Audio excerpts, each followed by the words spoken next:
Welcome to Uncluttered and Unfiltered, the podcast urging you to let it go and don't look back. With nationally acclaimed professional organizer Christine Stone and self-proclaimed hot damn mess radio and TV personality Eden Kendall. Welcome back to Uncluttered and Unfiltered. I'm Eden. And I'm Christine. Christine is neatly designed. That's where you can find her on Instagram. I like to throw that in there because sometimes in an episode we get going and we forget to mention it. And I think that a lot of people have cleaned out their closets and their pantries and would like some affirmation from you. So I just wanted to make sure they knew how to find you. Oh, thank you. And of course, I'm also on Instagram, Eden Kendall on Air. You're not going to really find very many tips on living an organized life from me. What you will find out is that we are opposites pretty much. Total opposites. I mean, I don't know why I can't seem to pull it together sometimes, but you know, these are the kinds of things that you have to, as you get older in life. And our show, we always say is for everybody, but if you're over 50, you have found your people. You just kind of accept it about yourself. You just decide, I'm going to lean into it. Exactly. You accept, as you get older, this is who I am. I don't know. I'll try to make a few changes here and there, but this is what it's going to be. And so that's why I'm so excited about this episode, because this is, a lot of people talk about this, believe it or not. Our episode really is something that I think we are very different on this subject, but maybe not as different as you may think we are. Yes. So take it away. Why don't you explain, because this was your brainchild. Well, everyone always calls me a homebody, which I'm fine with. It doesn't bother me. But then I meet my friend like you, and for years, you have absolutely fascinated me because you are a social butterfly. And I mean, to the point where I don't even know when you sleep, honestly. I've even asked you, when do you sleep? So I thought this would be great because we're total opposites when it comes to, you know, staying home, you know, what that means, because a lot of people say, oh, it's your antisocial, which I'm the total opposite of antisocial. But I think being an organizer, which we have brought up many times, I have created a space that is someplace I really, really want to be after a long day at work, after going. And so it's, I think, what you create in your own space. And I have created a space that has made me more of a homebody, which has its pros, although people say not so much. But I did my own research on it, and I think this is going to be a really good thing. I, on the other hand, am, like you said, a little bit more social as far as I do like going places and being everywhere. I think I suffer from FOMO, fear of missing out, more than you do. I think you have that confidence where you know, hey, I have created this life. I'm as happy as can be where I'm at. I don't have to go back later and worry that I missed something important. I want to be where it's happening. I want to be in the room where it happened. Yeah, and you're not that way. No. And part of it too, though, I have to admit, I'm the person that wants to be there, but I'm probably the one who leaves first because I am also a homebody. I do enjoy being home. And I only just recently was willing to tell somebody, this actually happened this week. And I have a friend who, and this is so exciting. I didn't know this about her because she's a new friend. She said, I do karaoke and I'm competing this weekend. And I really would love if a bunch of my friends came because I know I'll win if I have everybody cheering for me. And you know, she didn't say she knew she'd win, but she knew her chances would be greatly improved. And I thought about it, and I really had to just say it. And this is one of the first times I've ever really honestly said to somebody, you know what? She told me it started at 10. But it started at 10? Oh, my God. I'd been asleep for 2 hours. Complete disclosure, she said sometimes it really doesn't get rolling until 11. Oh. So I, for the first time, was completely honest. And I said, too old, sorry, not it. Yeah. I can't go somewhere that it doesn't start until 10. I would need 4 cups of coffee. I can't see myself leaving my house. Oh my gosh. At 9:30 to get somewhere at 10. I just don't see it anymore. There was a time, of course. Of course there was a time where nothing started until 10 or 11. But this is not that season. No. And I'm willing to talk about that. So that's different than not being a social butterfly. Right. That's just your internal clock. Right.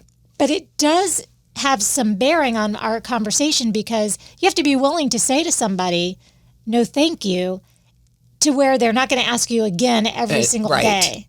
Right. So talk to me a little bit about, like, you've got friends that are inviting you everywhere all the time. What do you say? Well, in my mind, I have this rule, and it's just in my mind. I only like to go out one weekend night. So it's either Friday or Saturday. And it's not because there aren't so many great things to do. There are so many great things to do. It's just when you work, when you write, when you do videos, and you're constantly going, I have to have time to rejuvenate. Mm-hmm. I need time to regroup. I need time to have some downtime.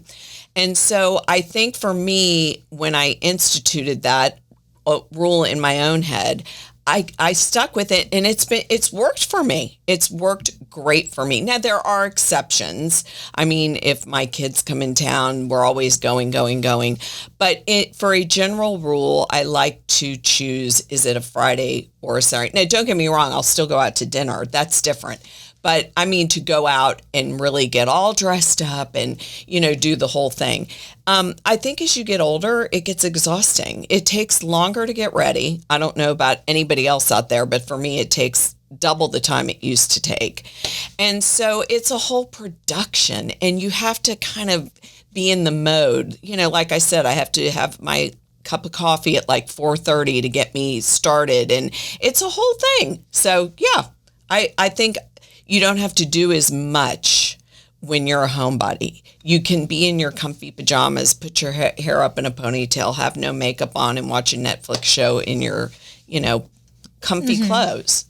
And I, on the other hand, if I hear something is happening, and, I do get that weird feeling in my stomach if it's like 2 nights in a row, especially 2 weeknights. Right. But I'm not somebody who would necessarily set a rule like that. I wouldn't say, all right, if I go out Friday, I'm not going out Saturday or anything like that. However, what I have become a little bit better at is filtering out some of the optional things that maybe it's just too much. Let me give you an example of that. Some people will say to you, hey, what are you doing on such and such date?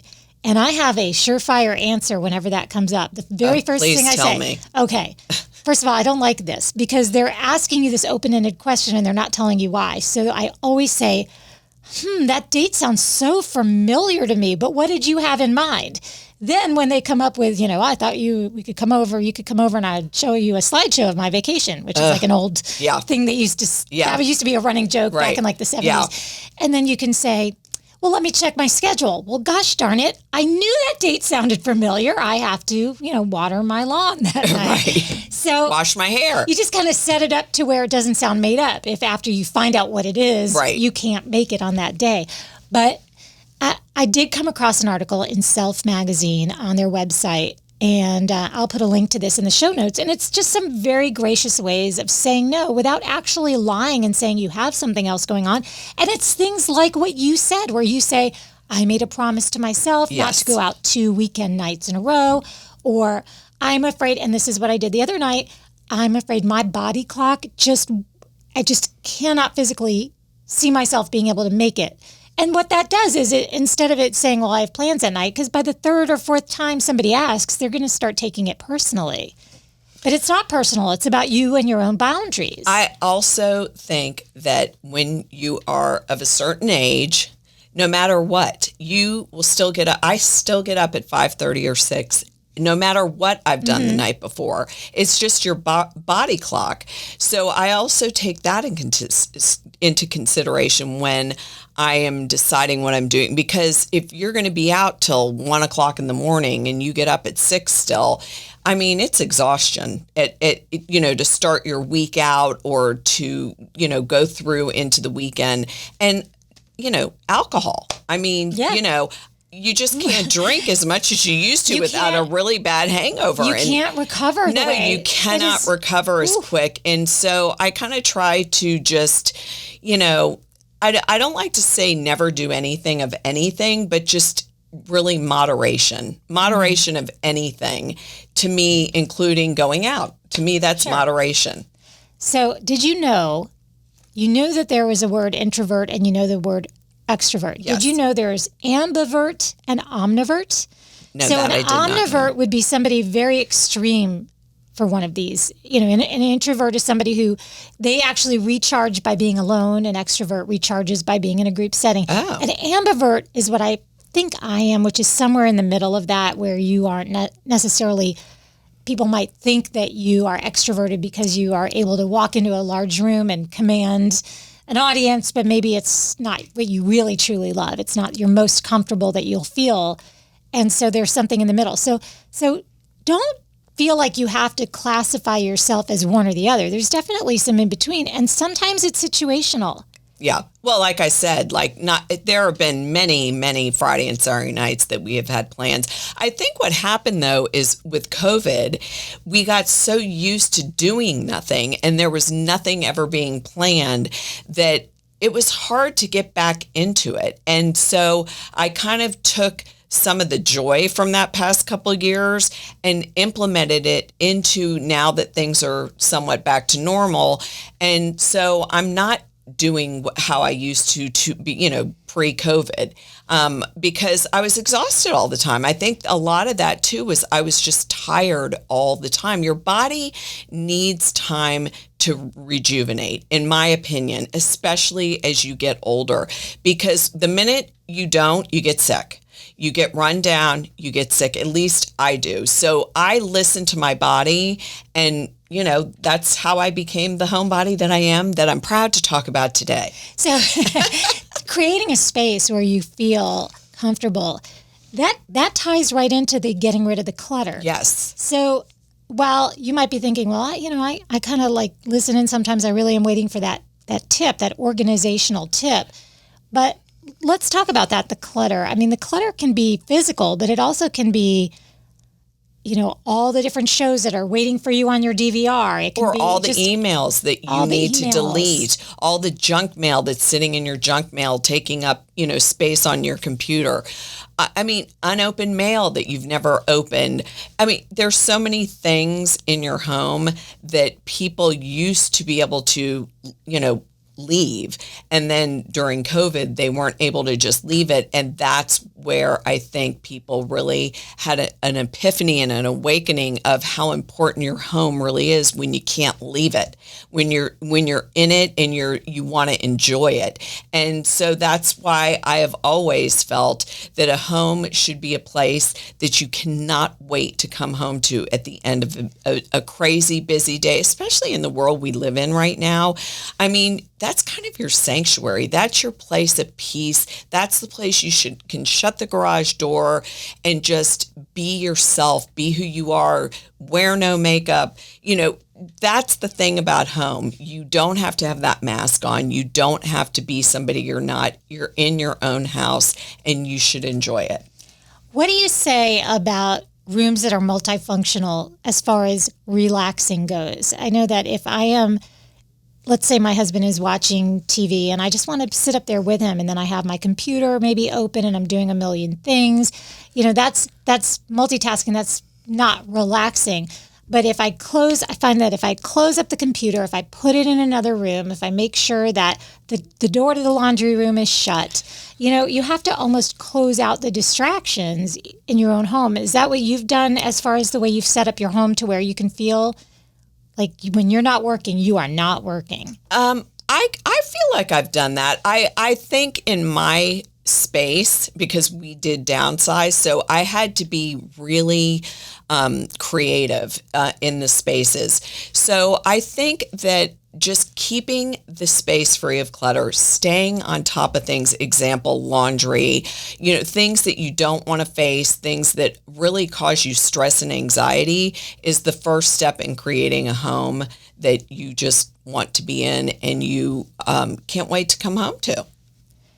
So would you describe yourself? You said homebody. Would you say that the opposite of that is a social butterfly? To me, it is. To you, it is? To me, it is. I mean, I am social when I go out. That's for sure. Anyone that knows me can tell you that. I'm not shy. Not at all. But I also, I think what it is I enjoy my time alone. I enjoy, and that might have been going back to my flight attendant years, because when you're a flight attendant, you have to spend a lot of time. Wait a minute. Stop everything. Oh, a little known fact you didn't know. Wait a minute. What the? Yes. When were you a flight attendant? From in the 80s, in 84, 85, 86. So those years. But back to what I'm saying is but that when you're a flight attendant and you're not senior, which I was not, you have to fly as an extra alone a lot and go to hotels alone a lot. I mean, you're with the crew, but they leave before you. They have different schedules because you're the newbie. And I learned to eat alone. I learned to read my books alone. And I didn't just stay in a hotel room. I would get out and I would sightsee and go antiquing, blah, blah, blah.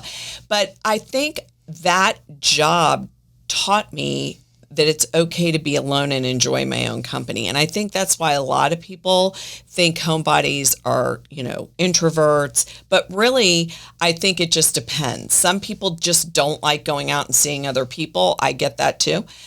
So I think it just depends on why you're staying home. So for me, I just really like to rejuvenate. I like to be productive. I have a routine. I think people that are homebodies have routines.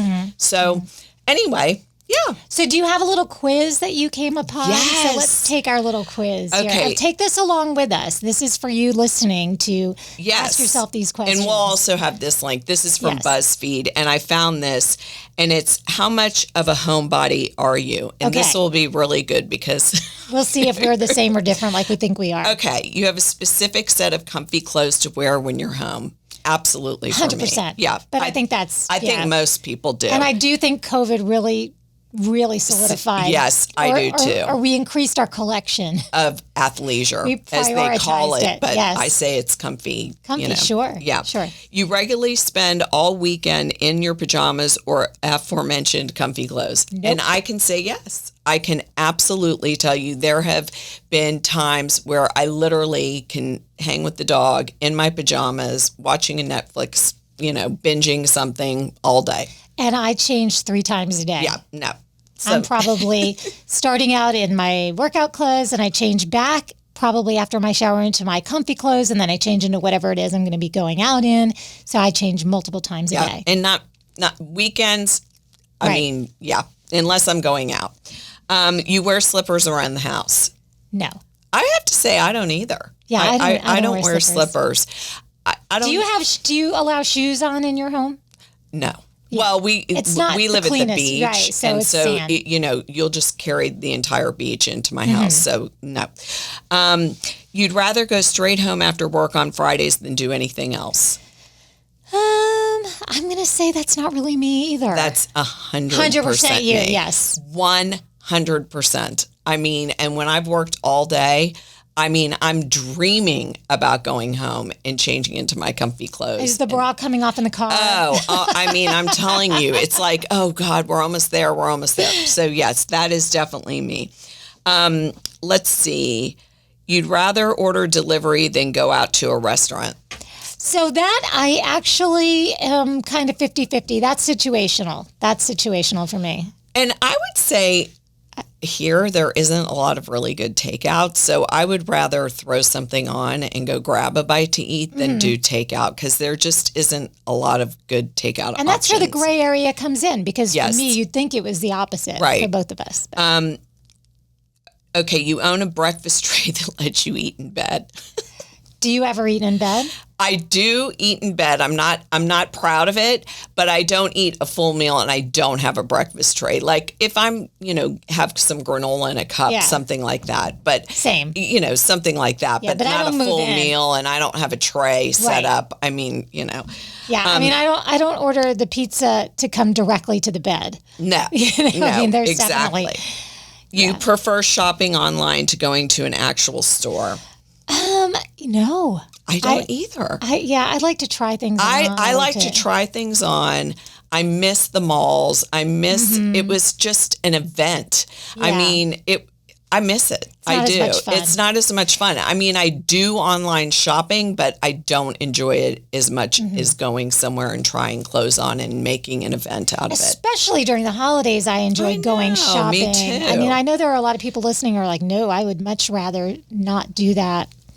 Okay. So what else? Well, you're always the first to leave a party. Yeah, so that's where the disparity comes in. Like here I am saying I'm social butterfly, I have to be there. But I do get exhausted from it. I do feel worn out at the end of a social gathering, trying to speak with people, making small talk. Small talk is actually, see, everything I'm saying flies in the face of what it probably seems like I am, because here I am with a podcast, doing all these things. I don't like small talk, and we've been just chitter-chattering. But I would rather sit down with one person and have a meaningful conversation than walk around a room working it. And I do get exhausted. Do you say goodbye when you leave a party? Never. I try not to. You just kind of slip out? Only because I always am the first one to leave a party. Always. I mean, without a doubt. So I don't want to disrupt anything going on or make a big commotion out of it, because, I mean, I could only be there maybe an hour and a half or 2 hours. So, people will be there all night long. I'm known for that. I'm known for leaving early, but that's, I think, more of an age thing. And I think people, as they age, will understand this more versus if someone who is 40 years old listening to this, or 45, or even 50. I feel like from 50 to 60, my level of being able to stay out late and drink and do all those things is just very minimal now. I am proud of myself. A second time, I told you earlier that I was, before this, being kind of like, I can't make it such and such a day because of this. And then I finally fessed up and said, I can't stay out that late. My body clock doesn't do it. What I used to do is I'm not proud of this. It's not honest. It is not honest. But I also didn't want to be labeled as the old one, because in my workplace prior to this, I've always been like the oldest one lately. Not, obviously not once upon a time, but so someone would have a party and I didn't want to be like, oh, she's old, she left early. So we'd always arrive to a party saying, we wanted to stop by, we have another party to get to. That's a good holiday thing to say too. We're party hopping tonight. Yes. And then, you're still home by 9:30, 10 o'clock, and it looks like you're just, instead of looking like you're the antisocial old crotchety person, you look like you're the one having the most fun. But I am the first to leave a party usually. Okay, so your friends know that it's always a 50-50 chance you won't show up to something.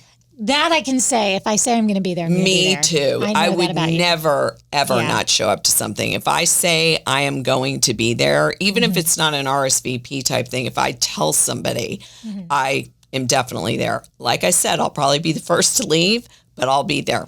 I would rather somebody just tell me flat out what we talked about. I don't like to be out late. I don't like to go out during weeknights.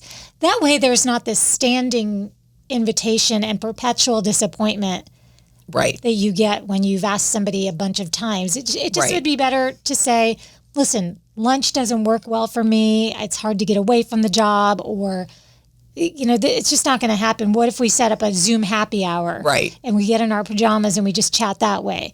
These are the kind of things that maybe as you make those friends and you're in your 50s and up, you start to settle in and actually appreciate each other for the different kind of people you are. And being honest. I mean, I think that, because nowadays with social media, lying is not going to cut it. Because if someone takes a picture of you out, I just think honesty has always been the best policy. But now with social media, I definitely think being honest is the way to go.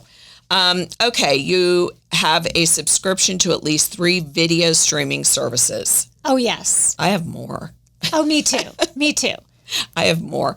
But I don't think that means you're a homebody necessarily. I think that, there's just different things on different channels that you want to watch, and they've found a way to make you pay for all of it. I was just going to say, it just means you've fallen victim to the whole phenomenon of one show is on one network and one is on another.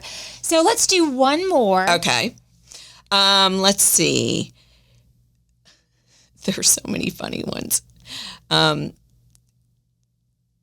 You've started watching at least one new Netflix show in the past month. Oh, I've watched so many, not Me necessarily Netflix, too. but so many. I always have something brewing. Me too.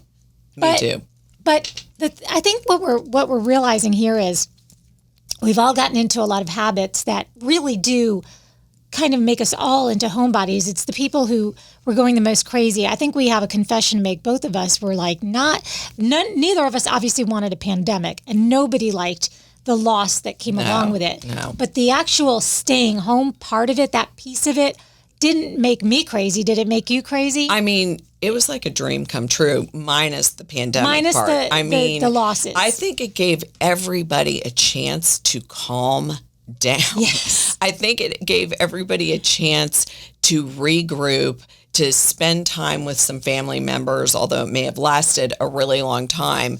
I just think that it taught us lessons that we're kind of carrying on still after, now that it's over, because people are seeing the positives that came out of that, not just the negatives. And the positives are, it's okay to stay home every now and then. It's okay to recharge your mind and your body. It's okay to stay home and, clean out the junk drawer and really stay on top of your environment so it's pleasing and inviting to you.